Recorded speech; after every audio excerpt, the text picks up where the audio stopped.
Chhatrapati संभाजीनगरमध्ये social मीडियाच्या द्वारे अवैध सरोगसी रॅकेट चालवलं जात असल्याची धक्कादायक माहिती आता समोर आली आहे। विवाहित आणि अविवाहित तरुणींना 7 ते 8 लाख रुपयांचा आमिष दाखवून गर्भाशय भाड्याने देण्यासाठी प्रवृत्त केलं जात असल्याचं समोर आलंय। या महिलांना मुंबई, दिल्ली, बंगळुरू आणि गुजरातसारख्या शहरांमध्ये नेऊन प्रक्रिया केली जाते। कायद्यानुसार केवळ जवळच्या नातेवाईक महिलेला सरोगेट मदर होता येतं आणि सरोगसीचा व्यावसायिक व्यापार बेकायदेशीर आहे। तज्ञांनी नागरिकांना अशा आमिषांना बळी न पडण्याचं आवाहन सुद्धा केलेलं आहे। या संदर्भात अधिकची माहिती जाणून घेऊयात। आमचे प्रतिनिधी सुमित पवार आपल्या सोबत आहेत।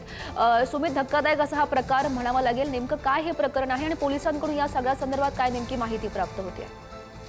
नक्कीच गौरी, सोशल मीडियाच्या माध्यमातून सुरू असलेल्या अवैध सरोगसी रॅकेटचा धक्कादायक प्रकार छत्रपती संभाजीनगरात समोर आलेला आहे। विशेष म्हणजे विवाहित महिलांसोबतच अविवाहित तरुणींना देखील फेसबुक, इंस्टाग्राम आणि मेसेंजरच्या माध्यमातून जाळ्यात ओढले जात असल्याची माहिती या दरम्यान समोर आलेली आहे। 7 ते 8 लाख रुपयांचे आमिष दाखवून महिलांना बंगळुरू, हैदराबाद आणि कोलकाता यासारख्या शहरांमध्ये बोलवले जात होते आणि त्यानंतर आरोग्य तपासणी करून अवैधरित्या सरोगसीची प्रक्रिया राबवली जात होती। संबंधित महिलांना प्रसूतीपर्यंत ठराविक ठिकाणी ठेवले जात असल्याची देखील आरोप यात करण्यात आलेले आहे आणि आपल्या हाती आलेल्या चॅटिंग मध्ये देखील हे स्पष्ट दिसत आहे।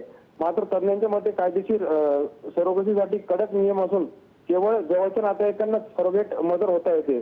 तसेच यासाठी वैद्यकीय विमा, कायदेशीर कारण आणि सरकारी मान्यता आवश्यक असते। मात्र सोशल मीडियावर चालणाऱ्या या अवैध रॅकेटमुळे महिलांच्या आरोग्याच्या सुरक्षेचा प्रश्न आता गंभीर बनला आहे। त्यामुळे प्रशासनाने या प्रकरणात सखोल चौकशी करून कारवाई करावी मागणी आता काही नागरिकांना केली जात आहे। गौरी, नक्कीच सुमित, धन्यवाद दिलेल्या या सगळ्या सविस्तर माहितीसाठी।